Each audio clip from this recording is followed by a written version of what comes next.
Last class में मैंने SC Verma से कुछ होमवर्क दिया रहा होगा।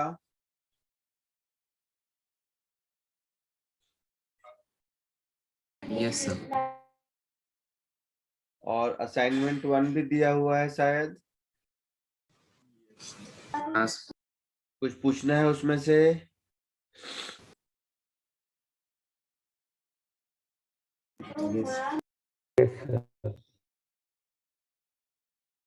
बोलो, आवाज नहीं आ रही है।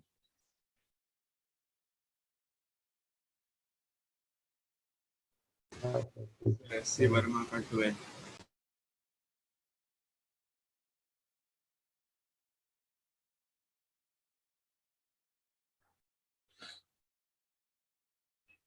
ठीक है, जो जो पूछना है बताते चलिए। जैसे एससीबी में से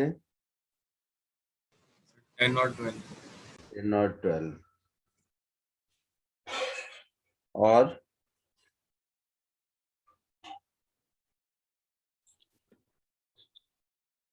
सर 24। एससीबी में 10 सुना, मैं 12 सुना। सर 24 सुना।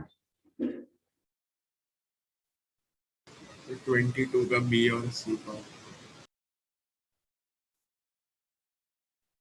22 भी सुना। और सर 8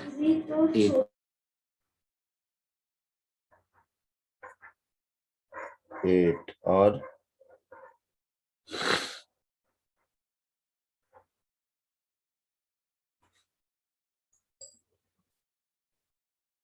सर 3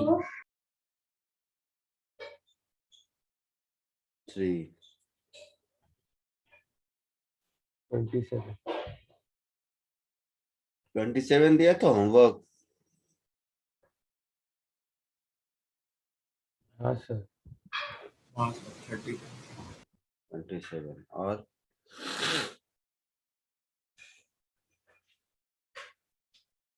ठीक है, चलो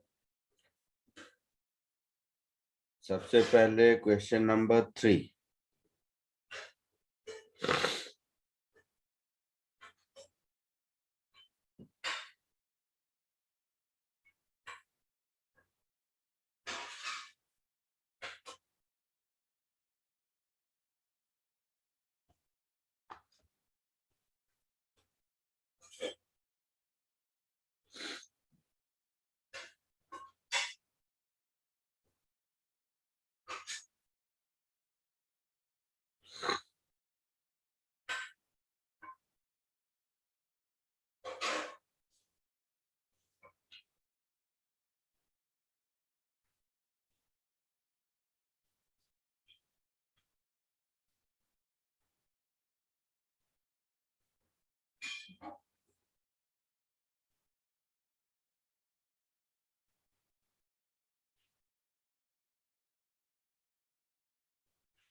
क्वेश्चन नंबर 3 है, टीवी पिक्चर ट्यूब, यही वाला बेटा। हाँ सर ये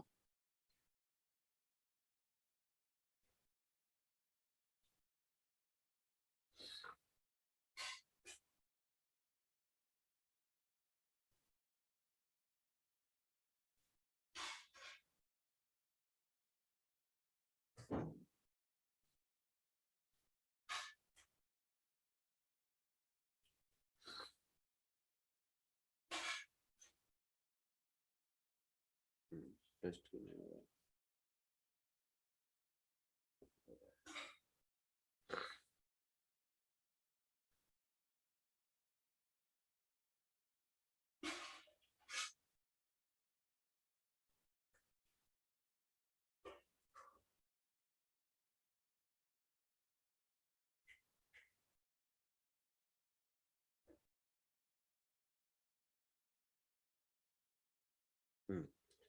In a TV picture tube, electrons are ejected from cathode with negligible speed and reach the velocity 5 into 10 raised to 6 meter per second in traveling 1 centimeter.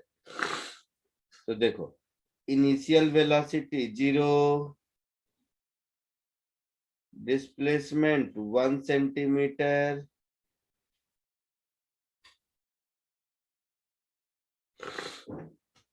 final velocity 5 into 10 raised to 6 meter per second. Assuming a straight line motion, find the constant force. तो यहां से acceleration मिल जाएगा, v square is equal to u square plus 2as से, बोलो बोलो जिसने हाँ sir. a is v square by 2s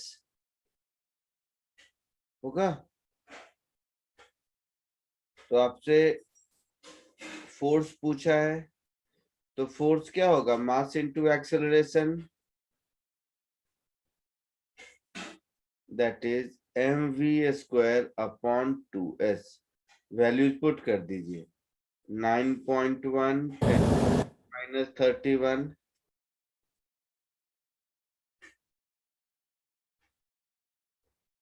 into v square, that is 25 into 10 raised to 12 upon 2s, that is 2 into 1 centimeter, that is 10 raised to minus 2। ऐसा कुछ होगा? हाँ sir.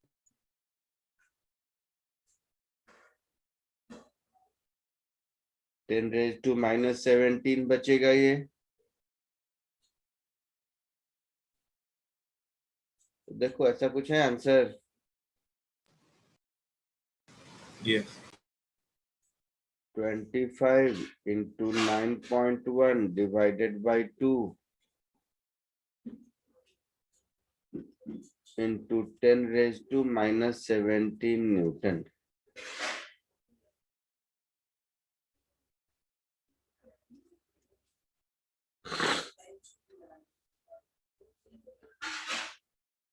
हो गया?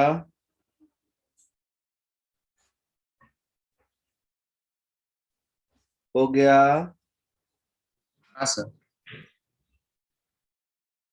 कॉपी कर लो जिसका है।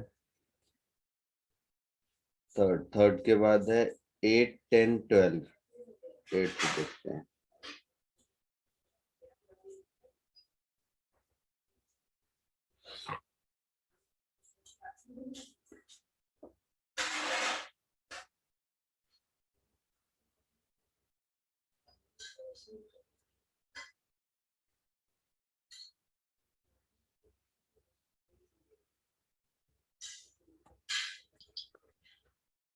आगे बढ़े? Yes, sir.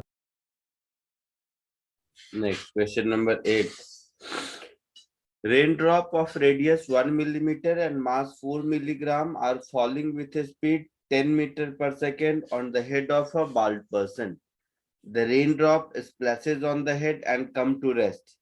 Assume equivalently that drop cover a distance equal to radii on the head. तो इसका मतलब क्या है, देखो सिमिलर कहानी। Initial velocity 30 metre per second, displacement 1 millimeter, that is 10 raised to minus 3 meter।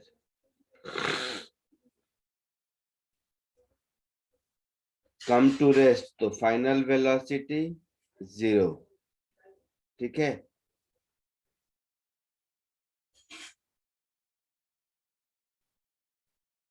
Mass 4 milligram,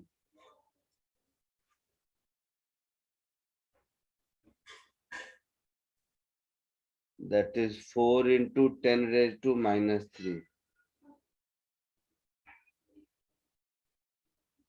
नहीं, milligram में कितना होगा? -6. -6 होगा ना मिली में।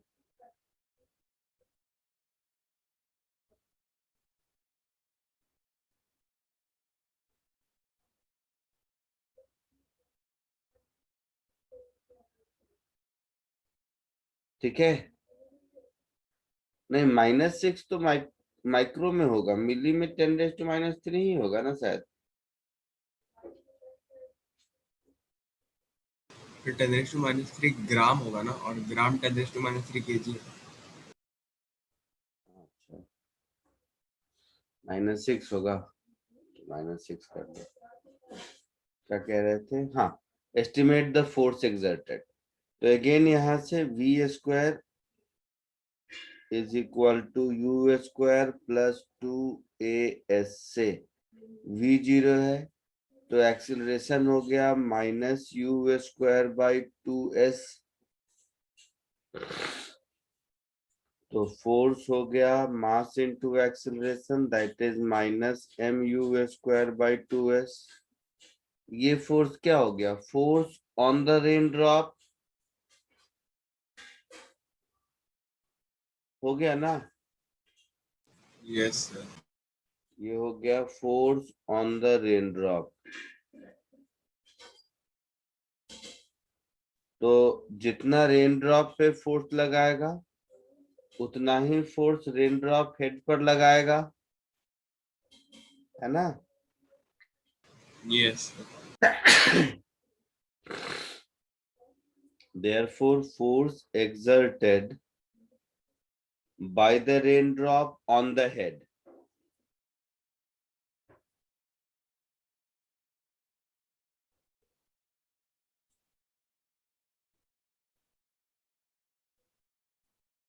by the raindrop on the head,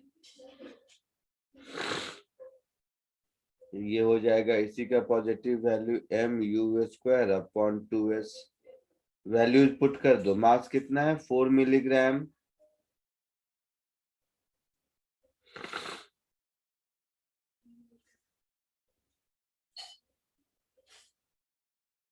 ऐसा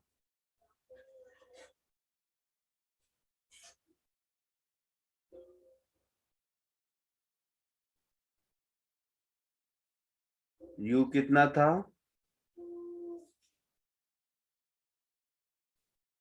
सर 30। 30, तो u² हो गया 900,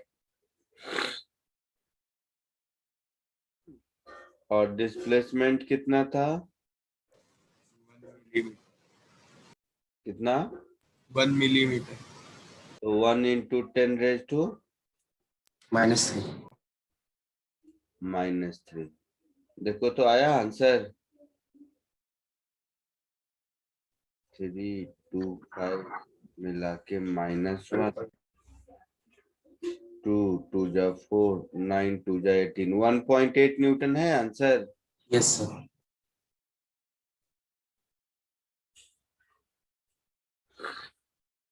कॉपी कर लीजिए। सर मैं फिफ्थ वाला क्वेश्चन भी मतलब फिफ्थ वाला क्वेश्चन भी दिया मुझे।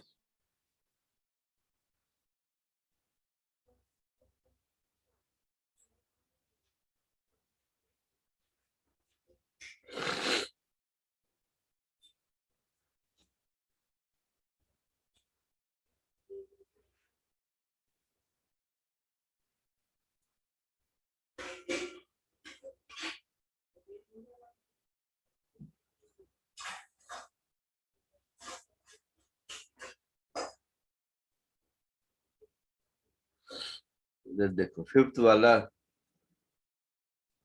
Yes sir. बाप रे, बुरी हालत है फिर।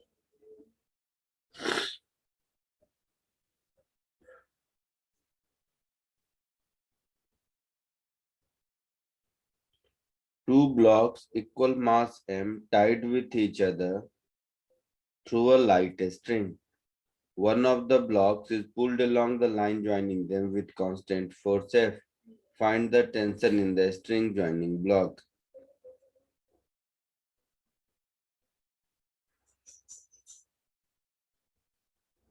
ये एक ब्लॉक है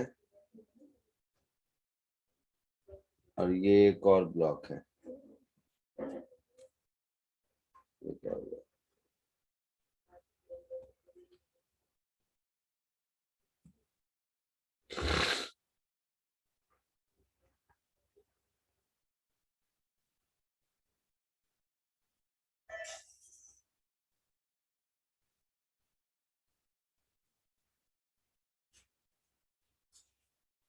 इन दोनों ब्लॉक को एक स्ट्रिंग से अटैच किया है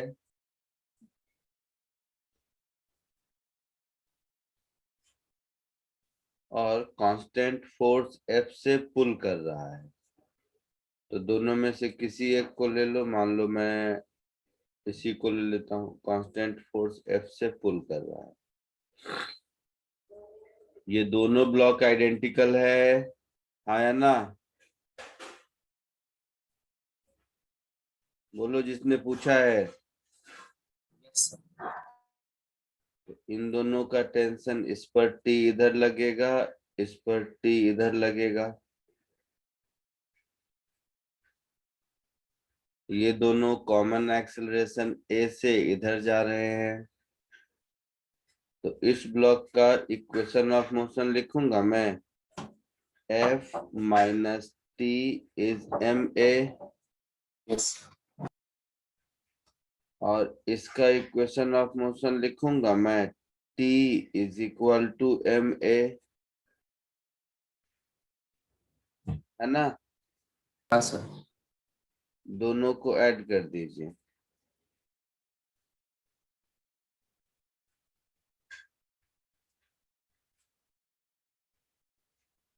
दोनों को ऐड कर देंगे तो एक्सेलरेशन क्या मिलेगा, F upon 2m। Yes, sir. और इस एक्सेलरेशन को इक्वेशन 1 में पुट कर दीजिए तो T मिल गया।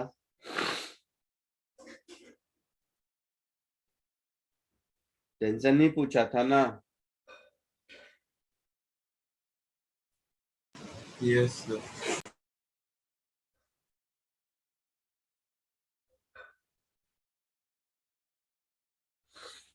कोई दिक्कत किसी को?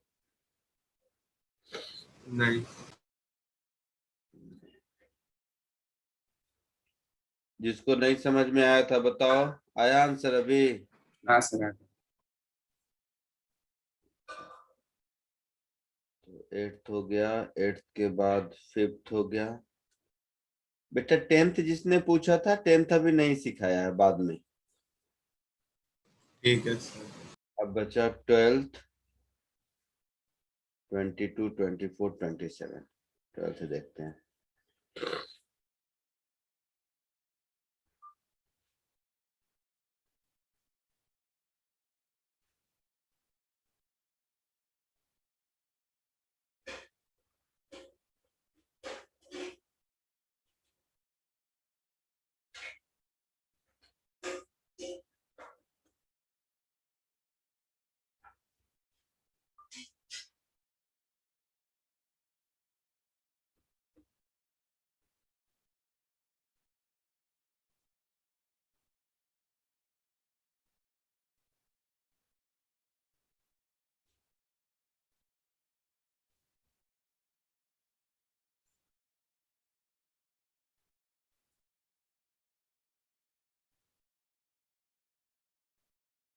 लिख लिया सबने, आगे बढ़ूं?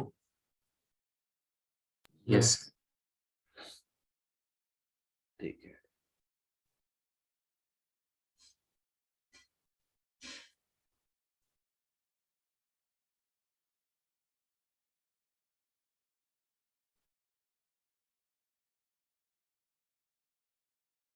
ट्वेल्थ देखो, कुछ ऐसा है। A man has fallen into a ditch of width d. Two of his friends are slowly pulling them using a light rope and two fixed pulleys as shown in figure, so that the force, which is assumed to be constant for both friends, exerted by each friend on the road increases as a man moves up. Find the force when it is at depth h. देखो एकदम simple सा है।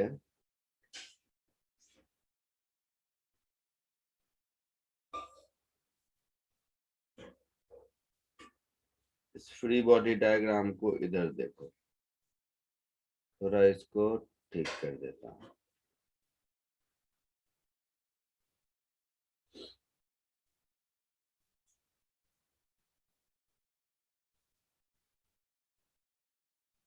एक पुली यहाँ लगा देता हूँ, एक पुली यहाँ लगा देता हूँ।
ऐसे समझो,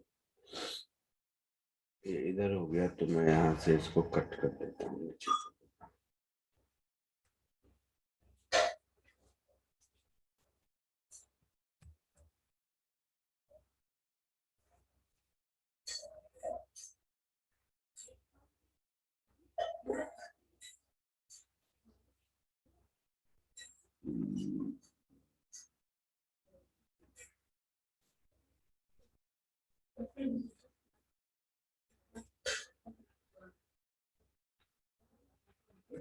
ऐसे समझो, यहाँ डायग्राम ड्रॉ कर दिया। यहाँ पर ये आदमी गड्ढा में फंसा हुआ है, ये आदमी, तो इस पर F इधर लग रहा है, इस पर F इधर लग रहा है, मतलब यहाँ पर F इधर लग रहा है, हाँ या ना? Yes sir. यहाँ पर F इधर लग रहा है यस सर। और इसका खुद का वेट mg इधर लग रहा है।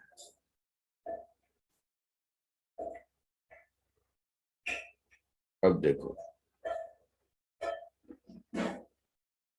डायग्राम में दिया हुआ है इन दोनों के बीच का सेपरेशन d है, मतलब ये d/2 है, ये भी d/2 है और ये हाइट h है, ऐसा कुछ।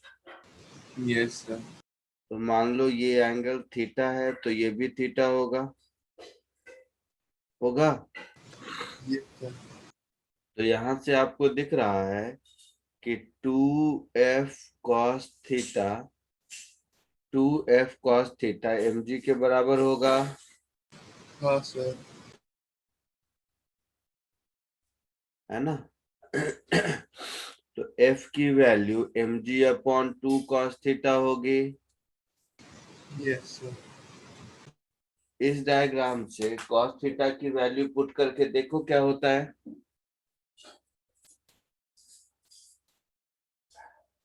सर h अपॉन वो रूट ऑफ d/2 स्क्वायर।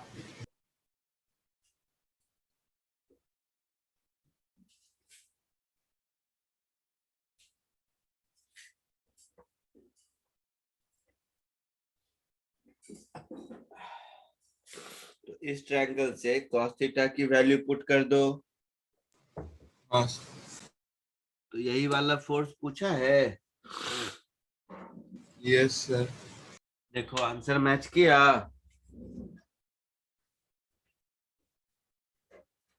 हाँ सर। आया समझ में? Yes sir.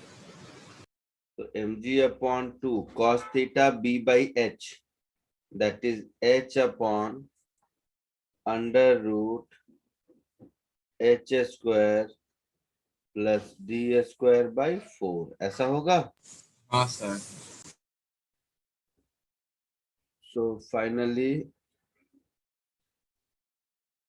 स्लो हो गया सिस्टम में। तो finally F is equal to mg into under root 4h square plus d square divided by 4h। ऐसा कुछ है आंसर? Yes, sir.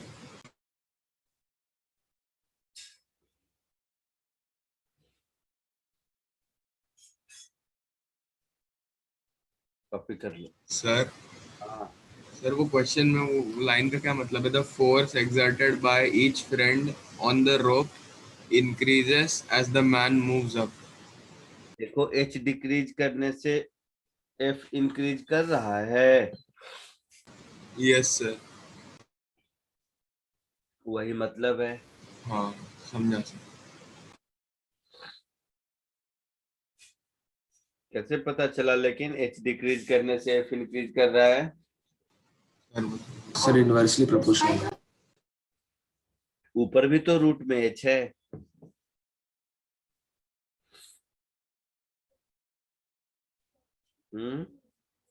हाँ सर।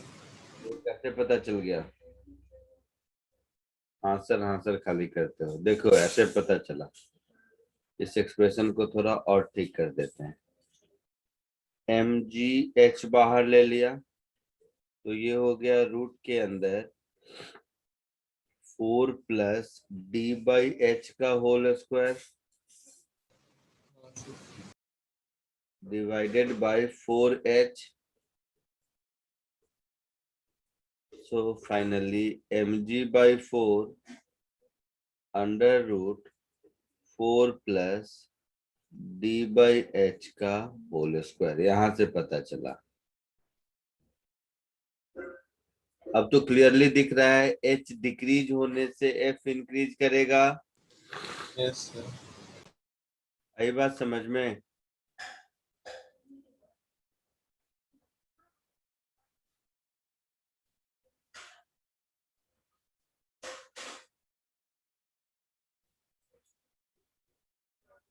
क्लियर है? हाँ सर। कॉपी कर लियो, आगे बढ़ूं? हाँ सर। नेक्स्ट कौन सा था? 22-24। ओके, 22-24।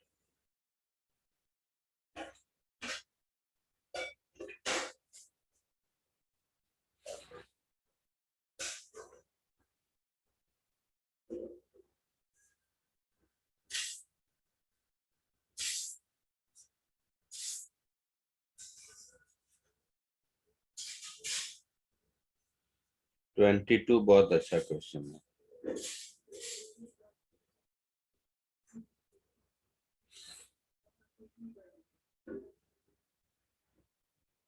सब लोग ध्यान से देखो, बहुत ही अच्छा क्वेश्चन है। क्वेश्चन नंबर 22 सॉल्व हुआ है किसी से? टेंशन वाला पार्ट नहीं हुआ सर।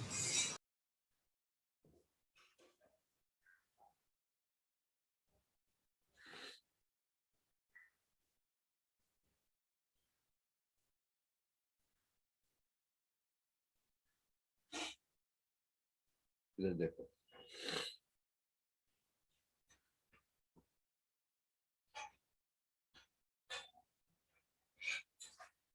सब देख ध्यान से, लिखना बाद में।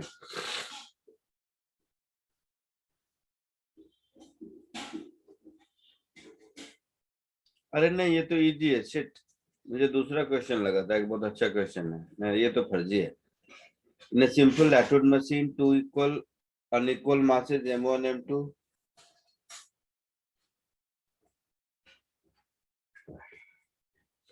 एक्सीलरेशन मिला इसमें से हाँ सर। m1 m2 में कौन ज्यादा है? सर M2 M2 ज्यादा है। तो m2g इधर, m1g इधर, टेंशन इन द स्ट्रिंग इधर, टेंशन इन द स्ट्रिंग इधर। मतलब m2 नीचे जाएगा a एक्सीलरेशन से, तो m1 ऊपर जाएगा a एक्सीलरेशन से। ठीक है? Yes, sir. तो इसको लिखेंगे m2g minus t is m2a. Yes. इसको लिखेंगे t minus m1g is m1a. दोनों को ऐड कर देंगे तो m2 minus m1 into g is equal to acceleration common m1 plus m2 ऐसा होगा. हाँ sir.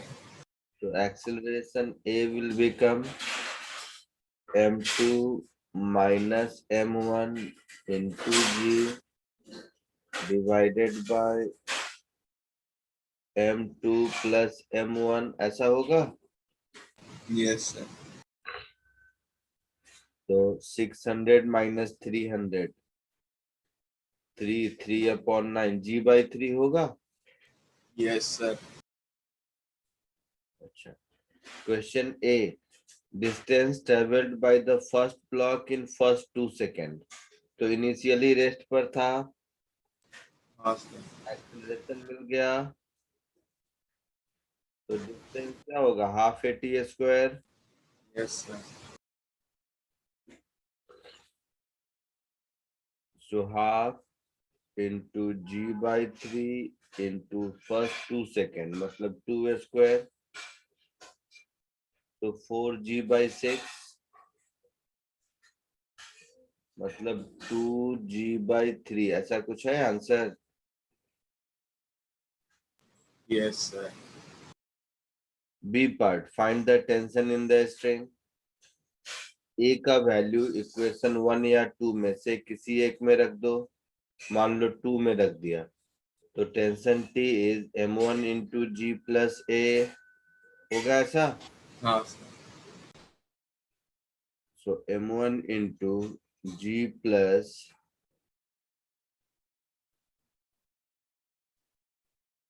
m2 minus m1 g upon m1 plus m2 ऐसा कुछ होगा. हाँ sir. तो एलसीएम ले लोगे, m1 जी कैंसिल हो जाएगा, 2m2 जी बचेगा. तो फाइनली 2 m1 m2 जी अपॉन m1 प्लस m2 होगा. तो 2 इंटू 600 ग्राम इंटू 300 ग्राम, ग्राम है तो 10⁻⁻6 हो गया into g divided by 900 gram, that is 900 into 10⁻⁻3 ऐसा कुछ. Yes, sir.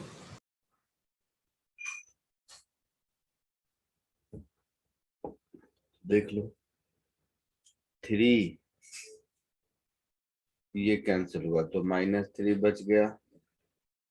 ये 300 3 जा 900 3 2 जा 600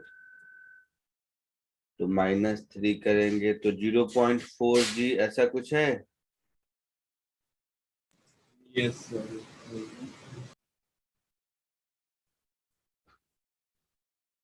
सी पार्ट में क्या था,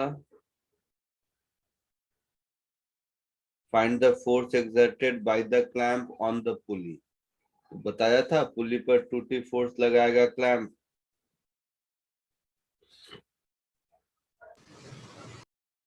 समझा कि नहीं. समझा sir.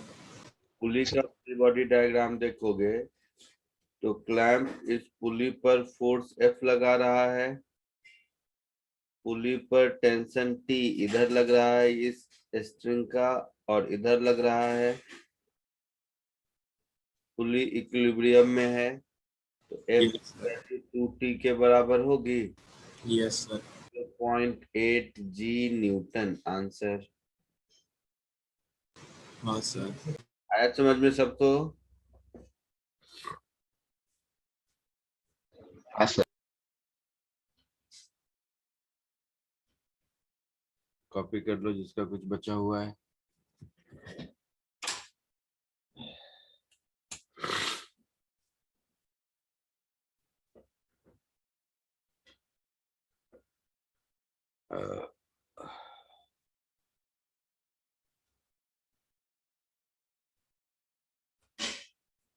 सर हाँ बोलो। सर क्वेश्चन 23 में स्टॉप्स फॉर अ मोमेंट का क्या मतलब है? हाँ 23 अच्छा क्वेश्चन है, किसी ने पूछा ही नहीं। मतलब उस ब्लॉक को पकड़ के रोक दिया फिर छोड़ दिया, ये मतलब है।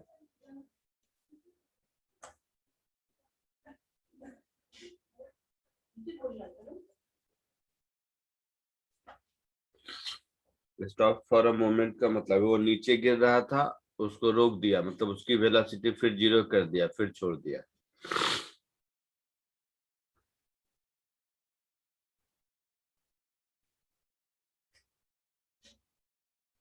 नेक्स्ट कौन सा पूछा है?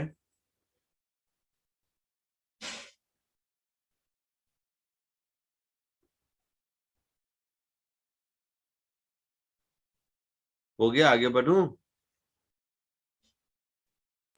हाँ सर। तो 23, 22 is done. Next is 24. 24 then 27, ठीक है।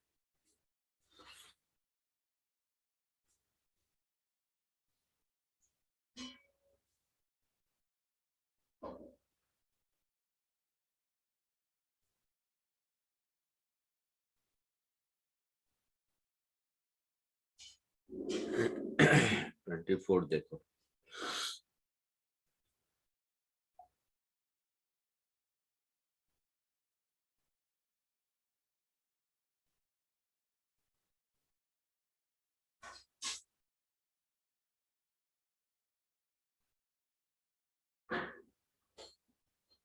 इसके साथ ये डायग्राम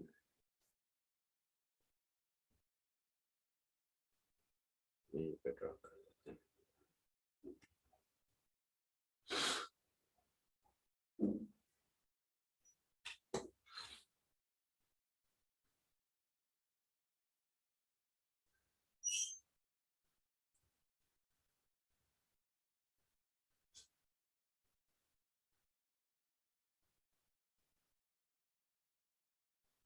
देखो इधर figure shows uniform rod of length 30 centimeter having mass 3 kg। तो 30 सेंटीमीटर का 3 kg मास है, तो 10 सेंटीमीटर का मास कितना होगा? 1 kg। 1 kg होगा। मतलब ये वाला जो पोर्शन हो गया, ये जहां पर डॉटेड लाइन दिख रहा है, इसको हम 1 kg का मास समझेंगे, हाँ या ना? Yes sir. जो 20 सेंटीमीटर वाला बच गया, ये है 2 kg का मास।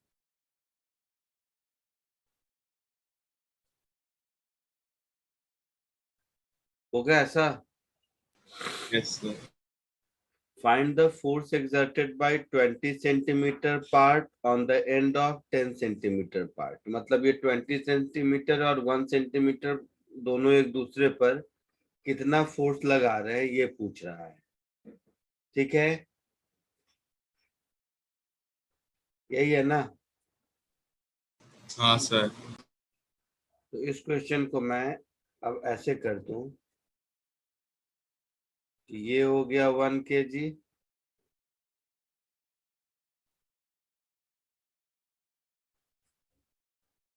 और ये हो गया 2 kg। समझने के लिए, ये दोनों एक दूसरे को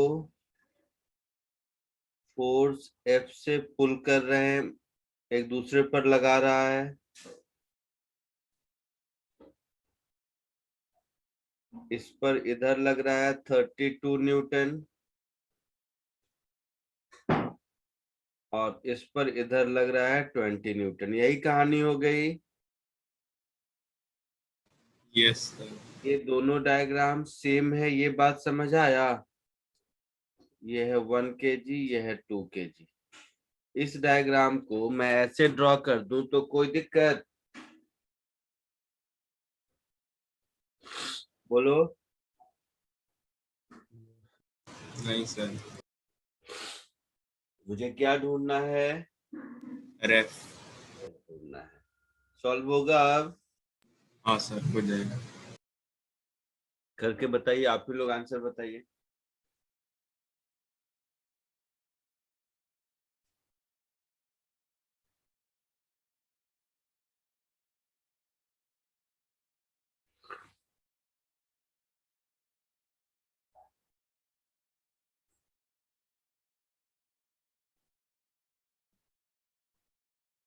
सर 24 न्यूटन।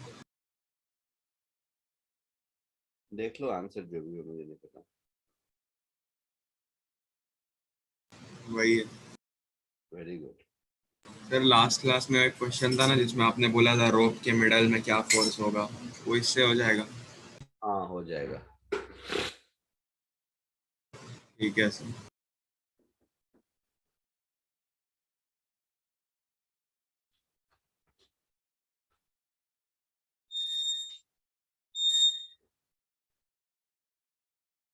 हो गया सबका, आगे बढ़ूं?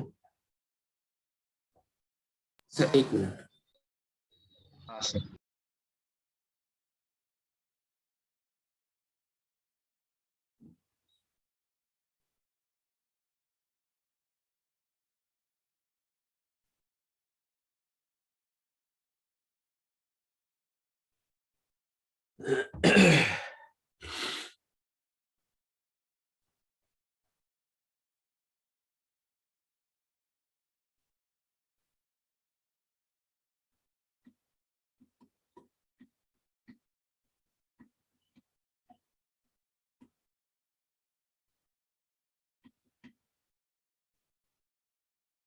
सर हो गया। आया आंसर या नहीं? सबको आया या मुझे बताने की जरूरत है? आ गया सर। इसको नहीं आया देखो इधर, इसको लिख दूंगा मैं। 32 माइनस एफ इज 2a। इसको लिखूंगा, ए एक्सेलरेशन से इधर जा रहा है, ये ए से इधर जा रहा है। F minus 20 is equal to a होगा। दोनों को ऐड कर देंगे तो 12 इज इक्वल टू 3a। मतलब a is 4 metre per second square. इस a को किसी एक में पुट कर दो, मान लो इसमें कर दिया तो f is 20 plus a, that is 24 Newton. आया समझ में? Yes sir. आसान लग रहा है थोड़ा बहुत ये चैप्टर? हाँ सर। चलो नेक्स्ट कौन सा था? 27 शायद।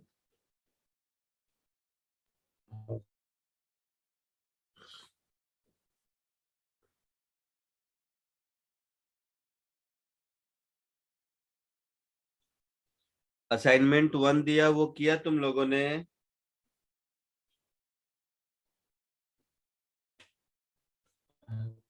सर उसके कुछ कुछ क्वेश्चन ही आए सर। Yes sir. 27 देखो। m1 mass 5 kg, m2 2 kg, force 1 Newton. Find the acceleration of the. क्यों नहीं हुआ ये? बोलो।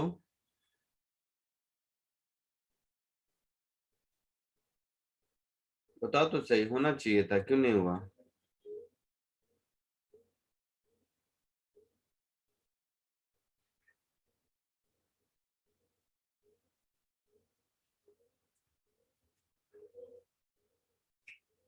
तुम लोग खुद सॉल्व करो, मैं नहीं बताने वाला।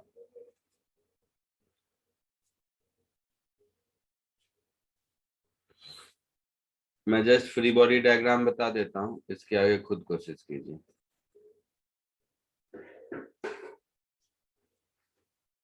देखिए M1 पर देखोगे, या दूसरा कलर लेता हूँ। M1 पर देखोगे तो M1 का खुद का वेट नीचे लगेगा, है ना? M1 कितना है? 5 kg। बोलो। हाँ हाँ सर। सर। हाँ सर। M1G नीचे लगेगा और एक F तो नीचे है ही, और tension in the string T ऊपर है। ये M1 मास ज्यादा है तो ये A एक्सेलरेशन से नीचे जा रहा है, तो ये A एक्सेलरेशन से ऊपर जाएगा। इसमें T की वैल्यू इधर, M2G की वैल्यू इधर, और F तो है ही।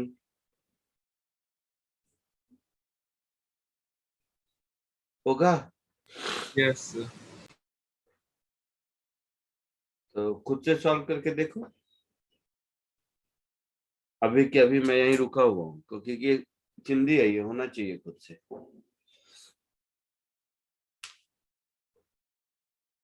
इसमें पहला जो है फाइंड द एक्सेलरेशन ऑफ इधर ब्लॉक, वो तो निकालो।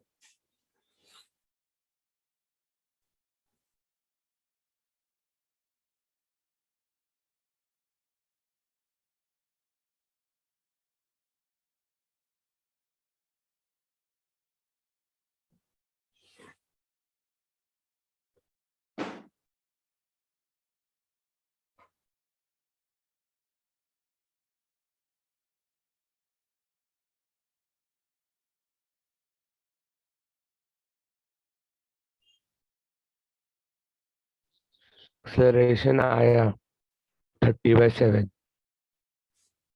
मैच किया आंसर? हाँ sir. Very good.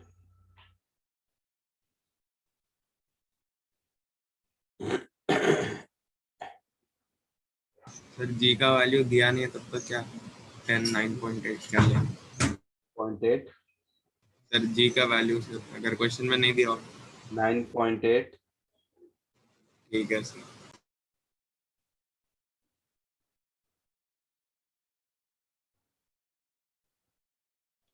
Sir second part question का क्या मतलब है?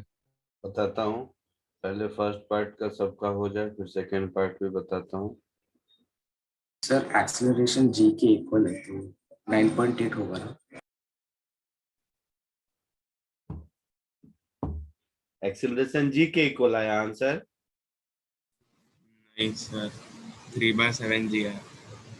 तो कहाँ जी आया, किसको?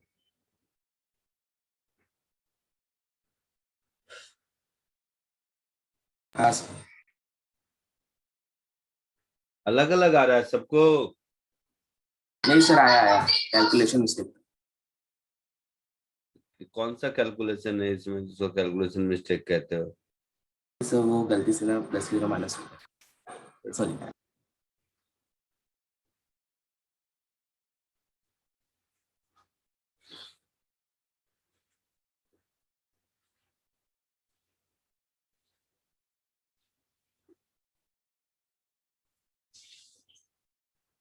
दोनों को ऐड कर दो।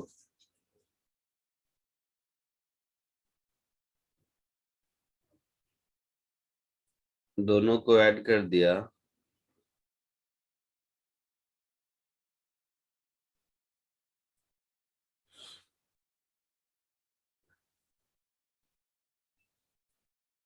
तो ये टी, ये टी, ये एफ, ये एफ, इधर हो गया M1 minus M2 into g is equal to M1 plus M2 into a. तो एक्सेलरेशन कितना हो गया? क्या है, 5 kg और 5 और 2 तो 5 minus 2 into g divided by 5 plus 2, यही होगा ना? यस तो 3g/7 ये एक्सेलरेशन आया। Yes sir. अब बी पार्ट में कहता है कि अगर स्ट्रिंग टूट जाए, describe the motion of F1 if string breaks but F continues to act. तो स्ट्रिंग टूट गया मतलब T0 हो गया, यही मतलब हुआ ना? तो स्ट्रिंग टूट गया, तो स्ट्रिंग टूटने के बाद T0 हो गया, तो फोर्स क्या क्या लगेगा? एक तो F नीचे लग रहा है, एक इसका खुद का वेट m1g नीचे लग रहा है, तो इसका एक्सेलरेशन कितना हो जाएगा? F plus m1g divided by m1, so g plus f by m1 इस एक्सेलरेशन से नीचे जाएगा। आया समझ में? Yes sir. ठीक है, तो चलो एस सी वर्मा के डाउट हो गए। असाइनमेंट में से अब डाउट पूछो।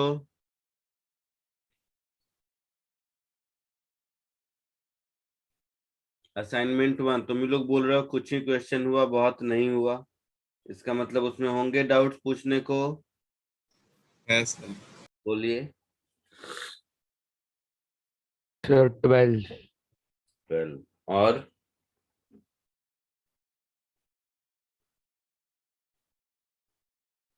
15। ठीक है, 12 15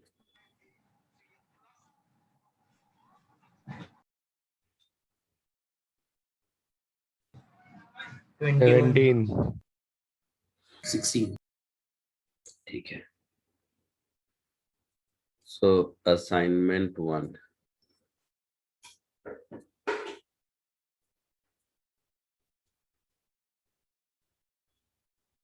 ट्वेल्व सुना मैं, 15 सुना मैं, 17 सुना मैं, और 21. 21 25। 25 Sir, 28. 28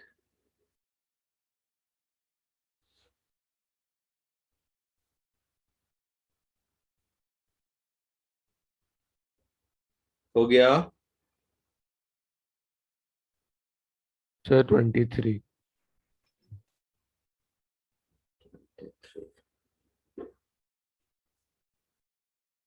एक मिनट फिर Sir, ले। 29 भी. ठीक है, हो गया ये। 29 एंड 23। ठीक है, देखो कितना टाइम है उस पर डिपेंड करता है।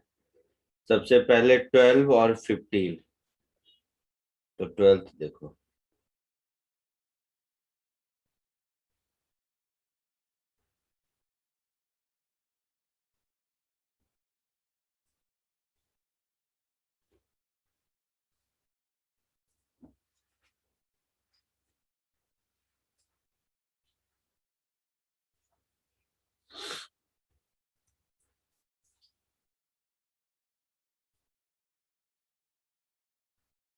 ट्वेल्थ देखो।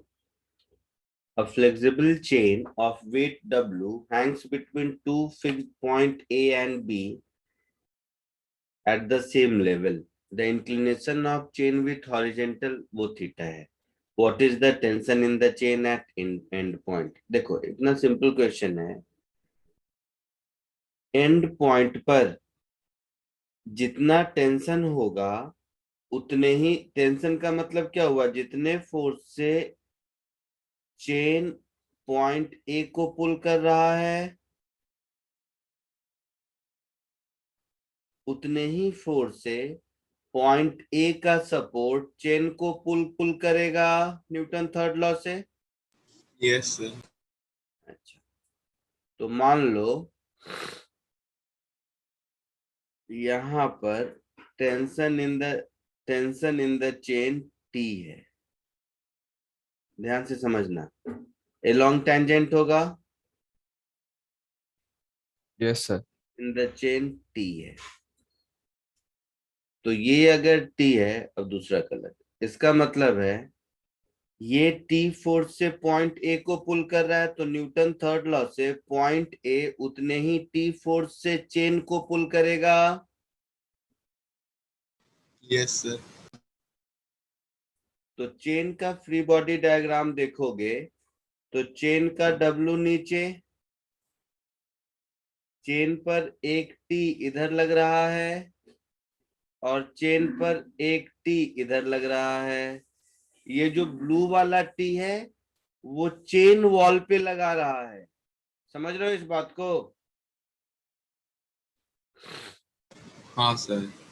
तो ये एंगल थीटा, तो ये एंगल भी थीटा, तो टी का ये वाला कंपोनेंट टी कॉस थीटा और ये वाला कंपोनेंट टी साइन थीटा, इसके साथ भी यही, तो ये 2t साइन थीटा हो गया और ये t कॉस थीटा हो गया।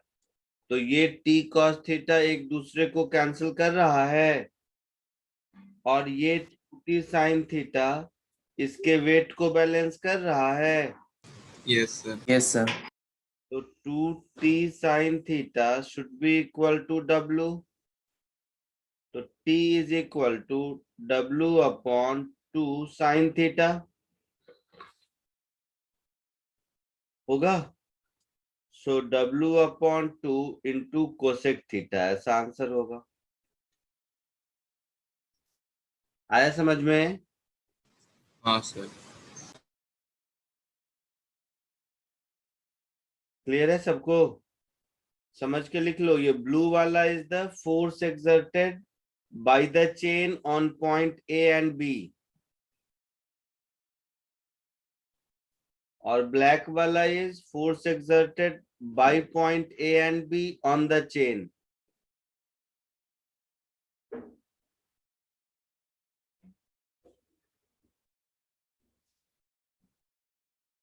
ट्वेल्थ के बाद है 15th।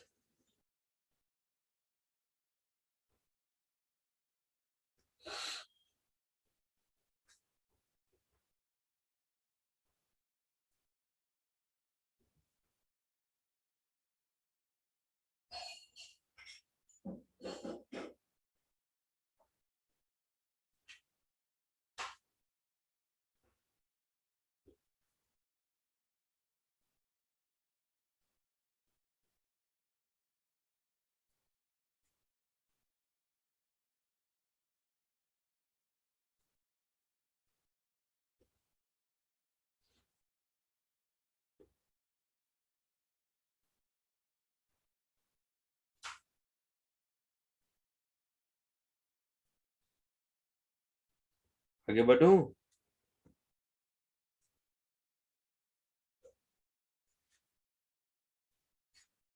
आगे बढ़े? लिख लिया सबने? Yes, sir. हाँ सर। चलिए 15 देखिए। The relation between acceleration a1 and a2 if radius of each sphere equal to r, 2m m, ठीक है।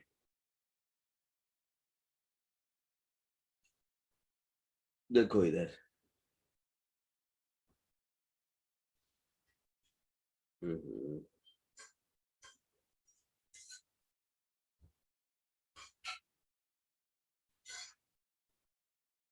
hang हो रहा है बार-बार।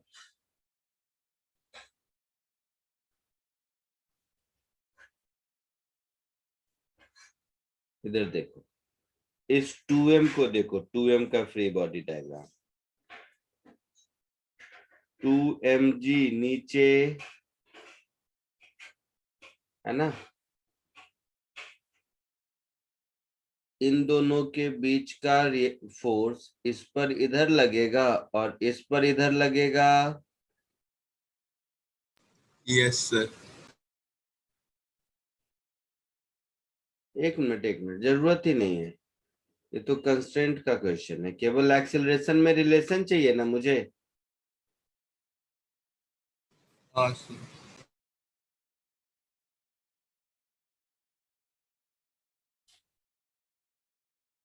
हाँ तो इसकी जरूरत कहाँ है, तब तो सिंपल है। इधर देख, इन दोनों के सेंटर को मिलाओगे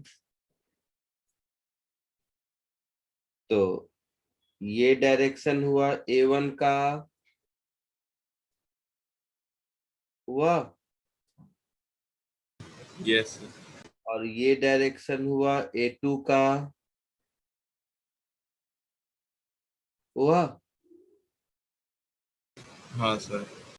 अब अगर ये दोनों कांटेक्ट में हैं, ये एंगल 60 डिग्री होगा, Yes, sir.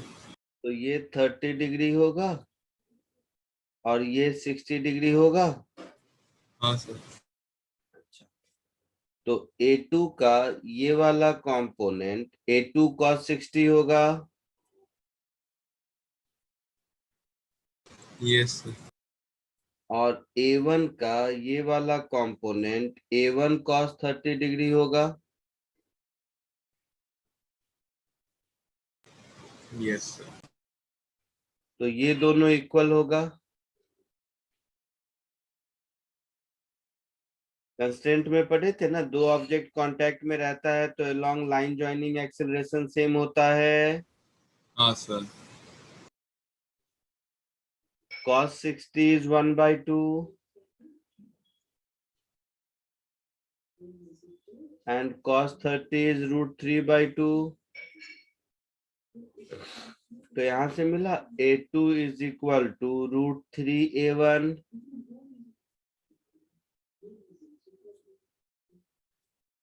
आया समझ में? हाँ सर। कॉपी कर लो।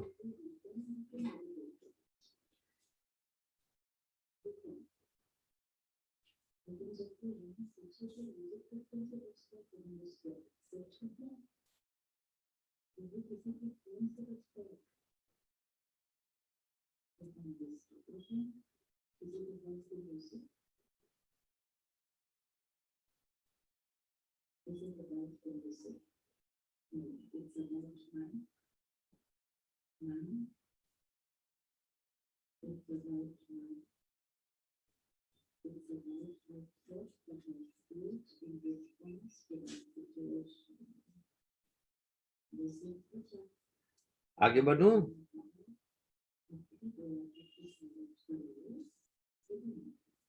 लिख लिया सबने? आगे बढ़ूं? Yes, sir.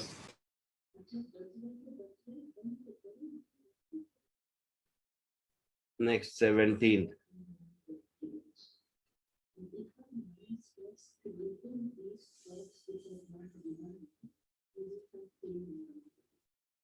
देखो, a wedge of mass m and a block of mass 2m are in equilibrium as shown. Inclined surface of the wedge has inclination 30 degree with horizontal. Each surface is frictionless. तो ये बहुत सारी चीजें हैं जो आपको बताना है। ठीक है, कुछ नहीं, फ्री बॉडी डायग्राम ड्रॉ करना है। 2m का फ्री बॉडी डायग्राम देखो, सब हो जाएगा, केवल फ्री बॉडी डायग्राम देखो। सब लिखना बिल्कुल मत, ये समझने के लिए बहुत ही अच्छा क्वेश्चन है।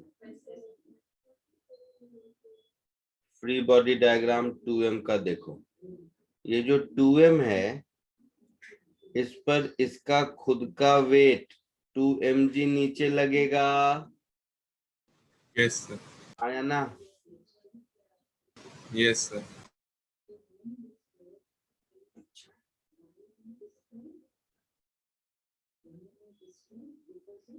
इस ये 2m इसके साथ भी सपोर्ट में है ना? तो ये भी इस पर फोर्स लगा रहा होगा इधर, बोलो। हाँ सर। तो ये कुछ नाम दे देते हैं। नॉर्मल ब्लॉक नाम है किसका? इसका वेज, इसका ब्लॉक। तो ब्लॉक और सरफेस के बीच का नॉर्मल रिएक्शन है ये, तो इसका नाम दे देते हैं NBS, ब्लॉक एंड सरफेस, याद रहेगा इसीलिए। फिर ये ब्लॉक इस वेज के कांटेक्ट में भी है। Yes, sir. तो वेज इस पर फोर्स इधर लगाएगा। Yes, sir. तो इसका नाम दे देते हैं normal reaction between block and wedge. 2m की कहानी हो गई। हाँ सर। अच्छा, अब इस 2m के इक्विलिब्रियम के लिए, अच्छा एक चीज और देखो, ये 30 डिग्री है है ना? Yes, sir. ये वाला जो होगा वो इस लाइन पर परपेंडिकुलर होगा, Yes, sir. है ना? और ये वाला लाइन इस पर परपेंडिकुलर है।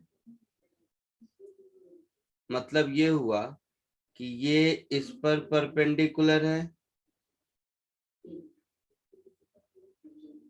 समझे? हाँ सर. तो सारे फोर्सेस को अगर हम इसमें रिजॉल्व कर दें, तो सीधा करता हूं।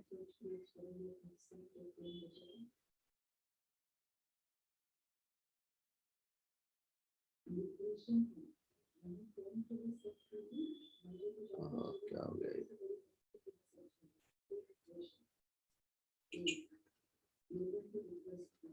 ये एंगल अगर 30 डिग्री है तो ये एंगल 30 डिग्री होगा, हाँ सर. तो ये हो जाएगा 2mg cos 30 और ये हो जाएगा 2mg sin 30। होगा ऐसा? इस 2m पर यही तीन फोर्सेस होंगे ना? बोलो। हाँ सर. हाँ सर. तो इसके इक्विलिब्रियम से मुझे मिला normal reaction between block and wedge is 2mg cos 30. Cos 30 is √3/2. That is √3mg. Yes, sir. And normal reaction between block and surface 2mg sin 30. Sin 30 is 1/2. That is mg. मिला? Yes, sir. तो between block and surface mg, between block and wedge √3mg, है ना? यहां तक कोई दिक्कत किसी को? नहीं सर. तो इसको पहले कॉपी करो, उसके बाद जस्ट, क्योंकि आपसे ही सॉल्व हो ज्यादा इंपॉर्टेंट है। अब ये जो वेज है एम, इसका एक बार फ्री बॉडी डायग्राम ड्रॉ करके देखो।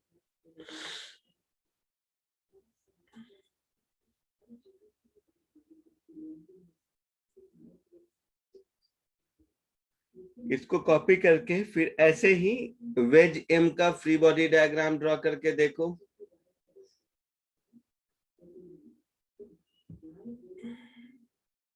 ये सब थोड़े स्टैंडर्ड असाइनमेंट हैं, आप लोगों के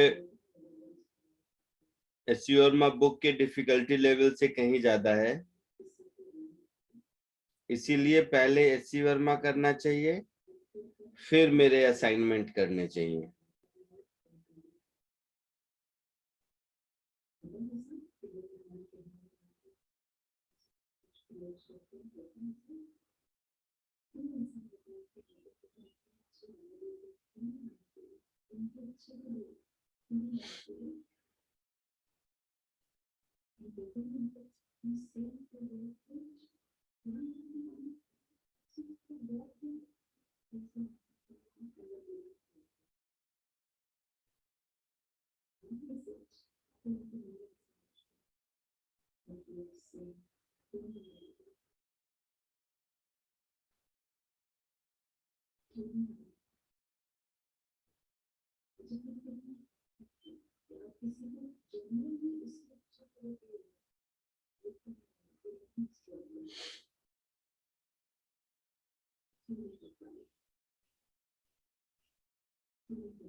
हो गया? ये कॉपी कर लिया और वेज का फ्री बॉडी डायग्राम बनाया। हाँ सर। Yes, sir. ठीक है, चलो अब मैं बनाता हूँ, फिर देखना।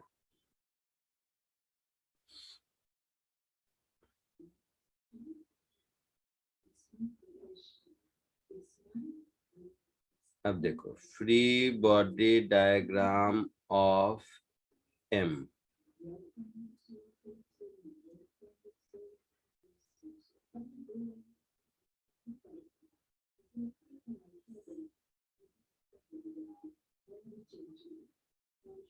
देखो इस एम पर कौन कौन फोर्स लग रहा है। तो इस एम का खुद का वेट mg नीचे, यस सर। ये एम ग्राउंड से कांटेक्ट पर है, तो ये हो गया normal reaction by the ground, है ना?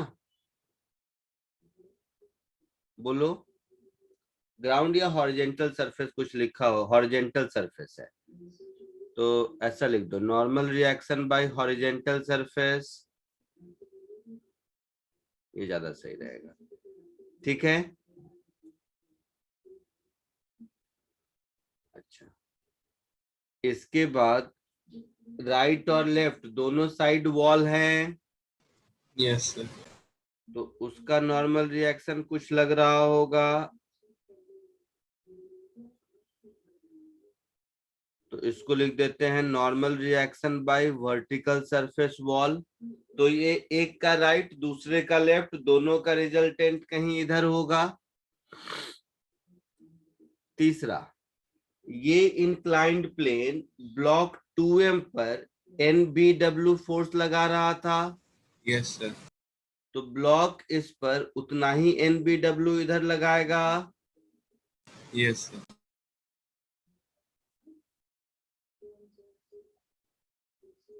यही कहानी होगी।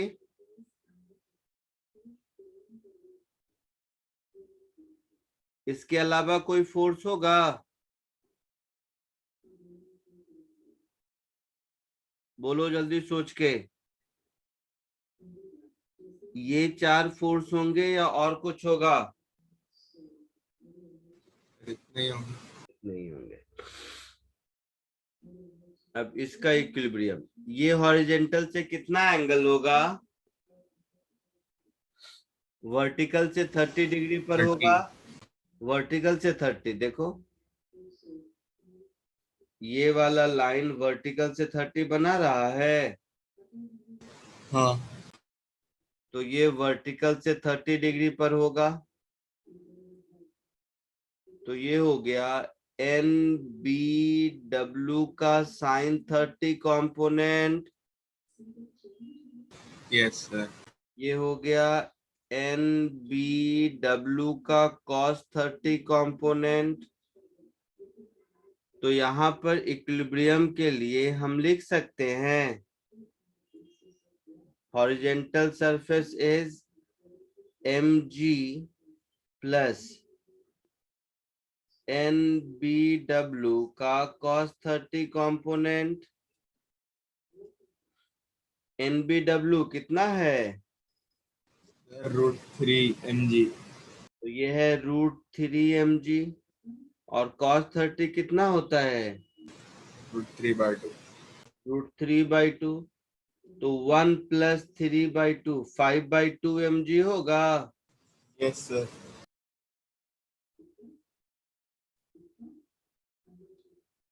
NV कितना हो जाएगा? NBW sin 30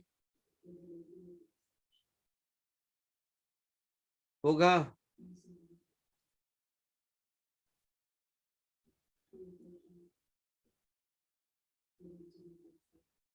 That is √3 mg sin 30 1/2. So √3/2 mg, ये mv का आंसर होगा। आया समझ में कुछ?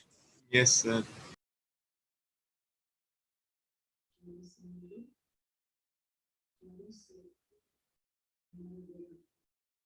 तो normal reaction between wedge and horizontal surface, wedge and horizontal surface 5/2 mg। सही है, इसका तो सब सामने वाला ही आंसर है। और इसका ये आया समझ में? आंसर मैच करना तो ऐसा ही है क्या? हाँ सर, ऐसा ही है।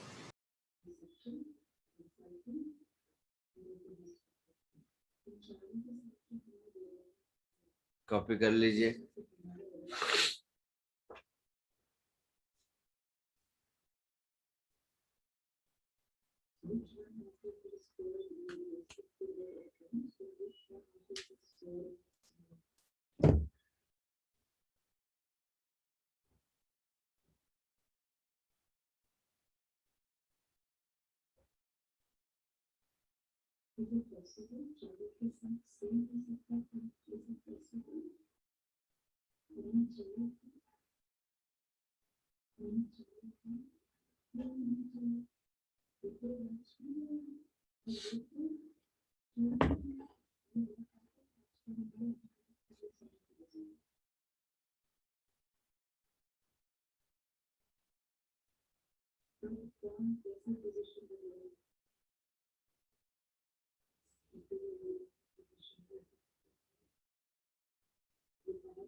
Yes, sir.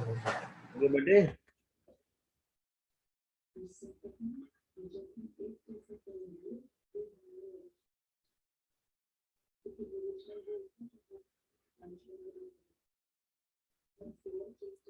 नेक्स्ट कौन था 17 के बाद?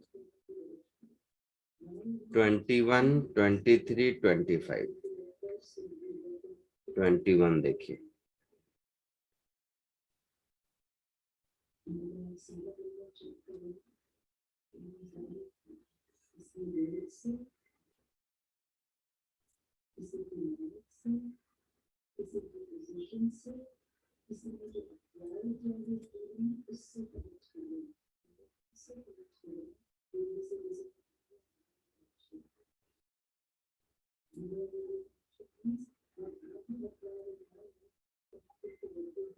देखो, two masses small m and capital M are attached to strings as shown in figure. If the system is in equilibrium then, तो यहाँ पर कितने स्ट्रिंग दिखाई दे रहे हैं? 3। 3 दिखाई दे रहे हैं। तो ये जो पॉइंट है इसका कुछ नाम दे देते हैं A, और ये जो पॉइंट है इसका कुछ नाम दे देते हैं B। ऐसा क्वेश्चन कराया भी था। पॉइंट A पर देखो, mg नीचे,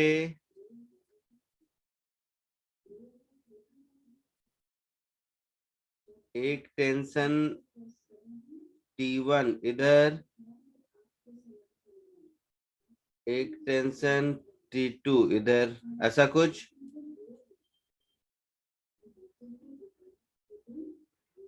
ये भी 45 डिग्री और ये भी 45 डिग्री। ठीक है, ये पॉइंट ए का FBD है। पॉइंट ए बोल दो या m स्मॉल m बोल दो, स्मॉल m का FBD यही होगा। सर आपने कौन सी स्ट्रिंग के टेंशन को T1 लिया?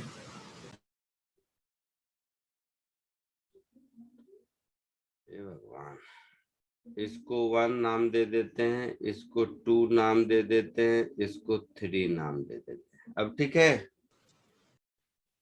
हाँ सर समझ। तो यहाँ पर कॉमन सेंस से दिख रहा है T1 is equal to T2। Yes, sir. T1 cos 45 is T2 cos 45, इसीलिए T1 is equal to T2 हो गया। Yes, sir. दूसरा, जब T1 is equal to T2 हो गया तो मैं इसको ऐसे लिख सकता हूँ 2T1 cos sin 45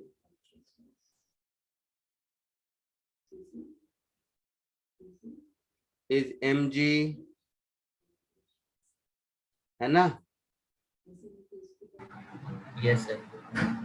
2T1 is mg, so T1 is mg upon √2। ये हो गया। यहां तक कोई दिक्कत? मुझे जो आंसर निकालना है वो थीटा एम और कैपिटल एम में, ठीक है। पॉइंट बी का फ्री बॉडी डायग्राम देखो एक बार।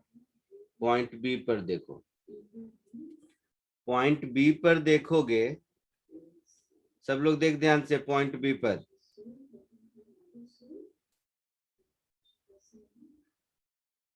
F B D of point B,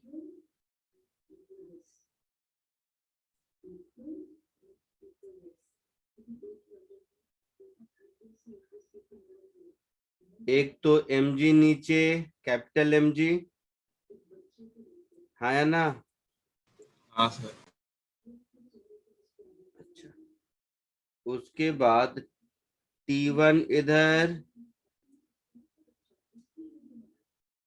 है, ऐसा देखो डायग्राम में। 1 वाले स्ट्रिंग का टेंशन उसको नीचे पुल करेगा और 3 वाले का ऊपर है, ऐसा। Yes, sir. Yes sir. और T3 कहीं इधर,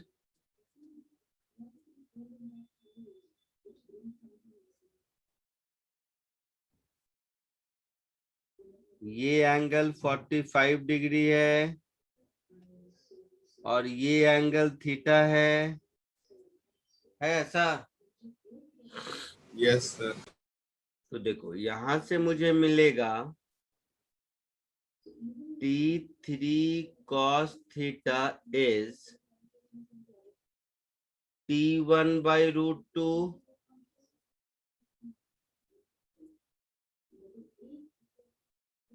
इस T1 का sin 45 वाला कंपोनेंट T1 by √2 इधर होगा, इसका cos 45 वाला कंपोनेंट इधर होगा। बोलो। Yes, sir. Yes sir. दूसरा, T3 sin theta is equal to capital mg plus T1 by √2। ये दोनों इक्वेशन मिला। Yes, sir. पक्का? हाँ सर। अब 2 को 1 से डिवाइड कर दो। 2 डिवाइडेड बाय 1, ऐसा इसलिए किया कि T3 से कैंसिल छूट जाए और T1 मालूम है। तो मुझे मिलेगा tan theta is equal to capital mg plus T1 by √2 divided by T1 by √2। होगा ऐसा?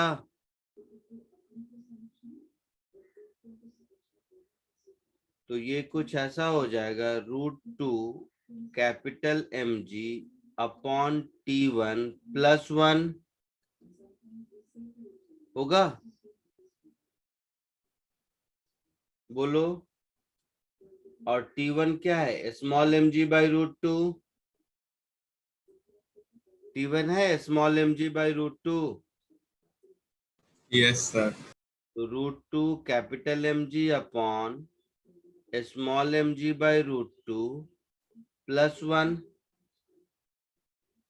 तो ये g सब हट के हो गया 2 times capital M upon small m plus 1 is tan theta. ऐसा कुछ है आंसर ऑप्शन में?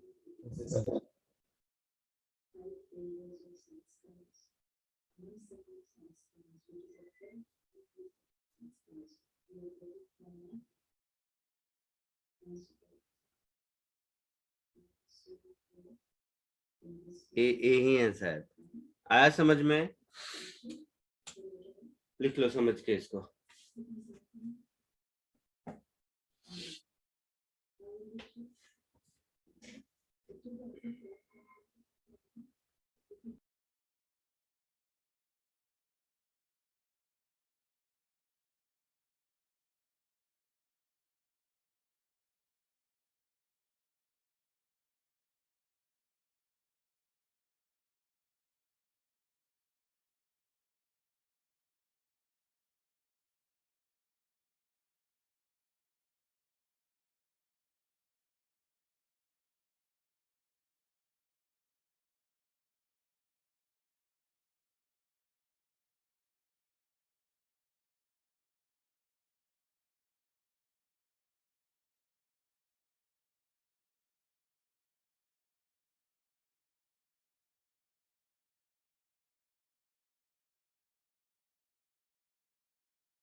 हो गया? आगे बढ़ूं? Yes, sir. सबका हो गया? नहीं सर, एक मिनट। जल्दी करो।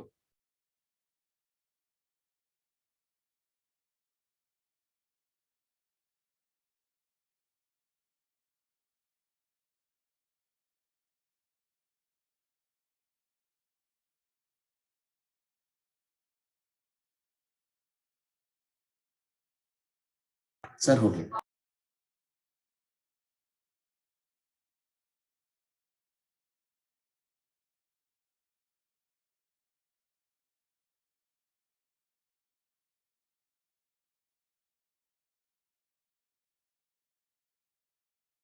हो गया? आगे बढ़ूं? Yes sir. ठीक है। 21 के बाद 23, 25।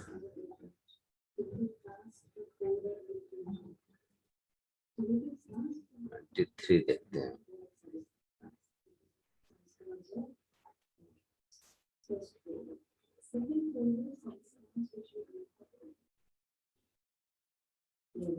जो जो नहीं हुआ है वो दोबारा ट्राई करोगे, घर में हो जाएगा। अरे 23 में बहुत छोटा डायग्राम कॉम्प्लिकेटेड है, छोड़ दो इसको। मतलब करने को तो कर दूं मैं, लाओ कर देता हूँ। तुम लोग सोचोगे सर छोड़ने को क्यों बोल रहे हैं। वो देखने में वैसा डायग्राम है बट बहुत आसान है।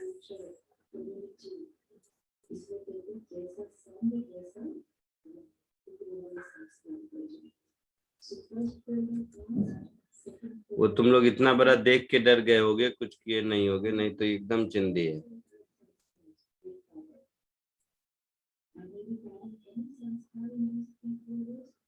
For the situation shown in figure, block A equilibrium, mass of block ए चाहिए ना, ठीक है।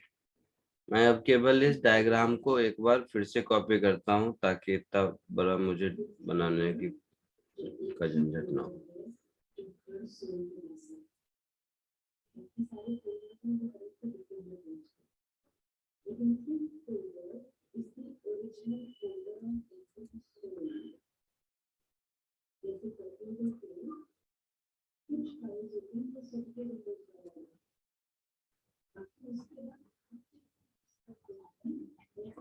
डायग्राम इतना हाँ हल्का है ना। एक मिनट रुको, इसका सोर्स फाइल देता हूँ। क्लीन डायग्राम मिल जाए तो आसान रहेगा।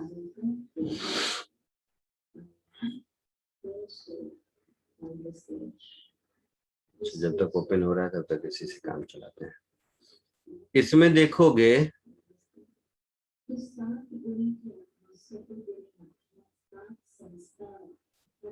ये सब ऐसा ऐसा है,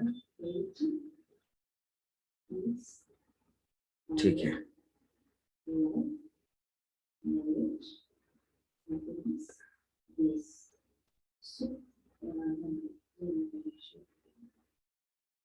हुआ क्या?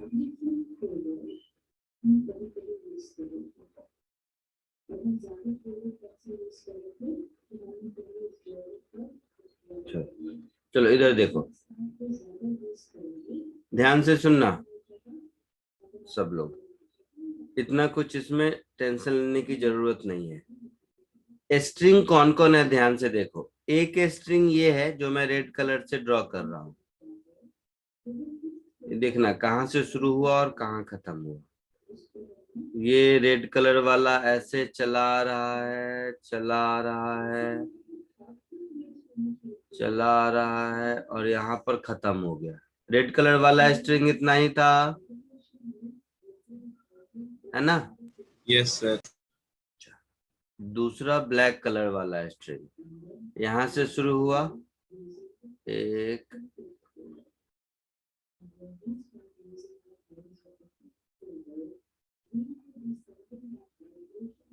यहाँ खत्म हो गया। अच्छा, उसके बाद एक ये, इसका भी कुछ कलर दे देते हैं। ये स्ट्रिंग यहाँ से शुरू हुआ, ऐसे ऐसे ऐसे, ठीक है। अच्छा, अब एक और कलर कहाँ से लाऊं मैं, इतने कलर हो गए। एक ब्लैक, हाँ ब्लैक कलर का नहीं, ब्लैक तो हो चुका है।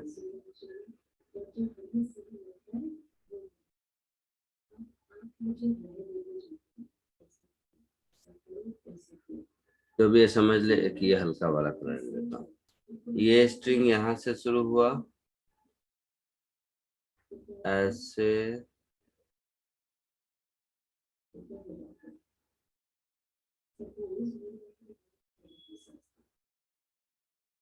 ठीक है। इधर इधर दोनों टेंशन इक्वल होगा तो ये भी वही स्ट्रिंग है, ध्यान से समझोगे तब। अब देखो, लाल वाले स्ट्रिंग का टेंशन मैं T1 बोल देता हूं, ठीक है। तो देखो ये हो गया T1, ध्यान से समझना। इस पुली पर इधर T1 और इधर T1, मतलब इसको 2T1 लिख दूं? समझ आया कि नहीं? हाँ सर आया। ब्लैक वाले का नाम दे दो T2, तो T2 यहाँ हुआ, फिर ये दोनों मिला के 2T2 यहाँ हुआ, है ना? इसी तरह 2T2 इधर और T2 इस पर इधर भी हुआ। ठीक है, तो देखोगे ये रेड वाला टेंशन ये ब्लैक वाला दो टेंशन को बैलेंस कर रहा है। Yes sir. तो हम ये कह सकते हैं, रेड वाले को T1 लिया था, कि T1 is twice of T2। Yes sir. अब देखना, इसी तरह कॉमन सेंस से इसको, ये जो ब्लू वाला लिया है इसको T3 समझ लेते हैं। तो यहाँ T3, तो देखो ये 2T3 हो जाएगा, यस सर। और यहाँ पर भी देखोगे तो ब्लैक वाला T2 जो है वो 2T3 के बराबर होगा। हाँ सर। इधर T3 इधर, तो ऐसा लिख देता हूं, T2 is twice of T3, फिर ये तो है T3, ये सब है T3, ये सब है T3, यहाँ पर ये है T3, ये है फिर T3, इसका नाम T4 कर देते हैं। ठीक है, इसका नाम T4 कर देते हैं।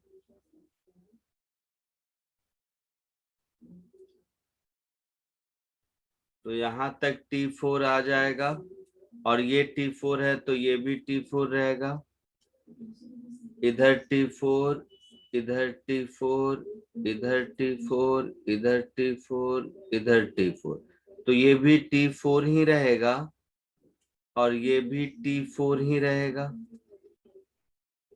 ये सब की इधर कहीं कोई जरूरत होगी नहीं। देखो हो गया आंसर।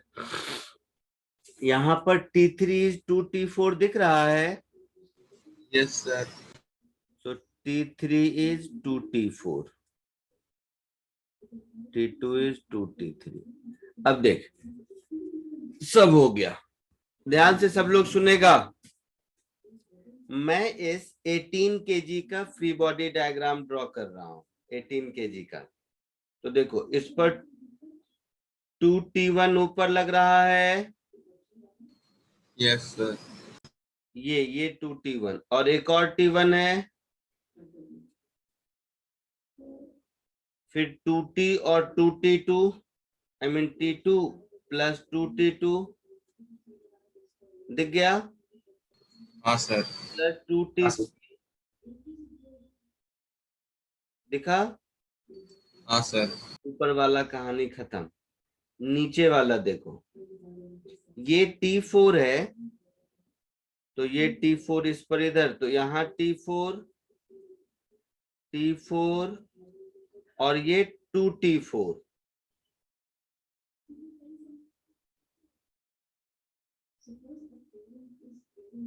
तो 2 3 4, 4 टाइम्स T4 हो जाएगा, और 18 kg का वेट हो जाएगा।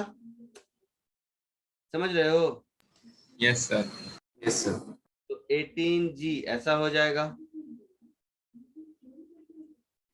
ठीक है, यस सर। यहाँ पर देखना,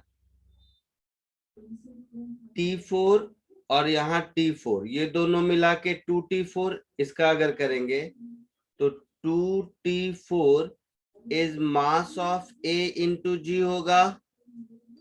यस सर। मतलब T4 मिल गया तो मेरा काम चलेगा। Yes sir. अब हो गया, तो देखो 2T1, 3T1, 3T1, ऊपर वाले को मैं लिख देता हूं ऐसा, देखना, इसके इक्विलिब्रियम के लिए हम लिखेंगे 3T1 plus 3T2 plus 2t3 is 4t4 plus 18g, ऐसा होगा। Yes, sir. मुझे t4 चाहिए तो t1 t2 t3 सबको t4 के टर्म में लिख दो। तो t1 है 2t2 और t2 है 2t3 और t3 है 2t4। तो t1 कितना हो गया? 84 by. t1 8t4 हो गया। Yes, sir. यहां से t1 मेरा हो गया 8t4,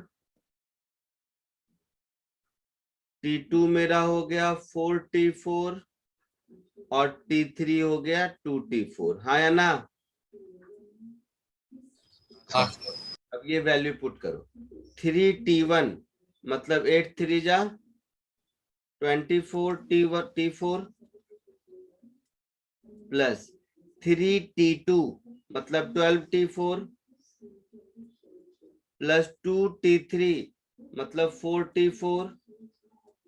this is equal to 4t4 plus 18g होगा। Yes, sir. तो ये हो गया 36t4 is 18g.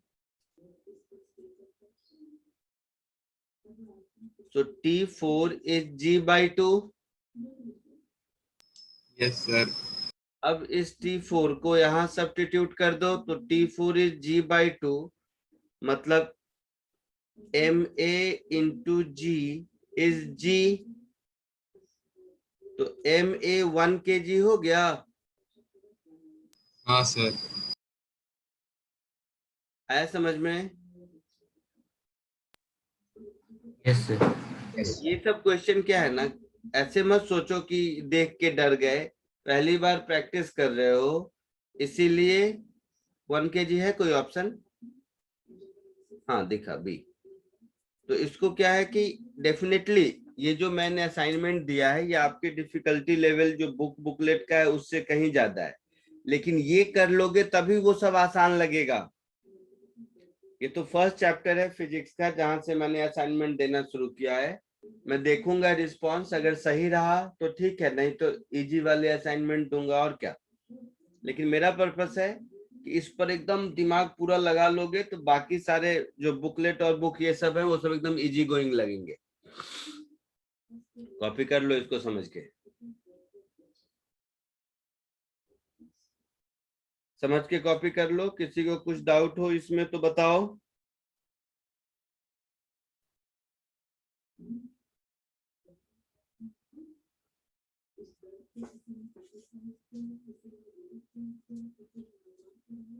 ये सारे क्वेश्चन घर में जाके दोबारा खुद से लिख के करना सीखना है तुम्हें। इस जल्दबाजी में मत रहो, अरे इतना बड़ा है इतना छोटा है देख के डर लग रहा है।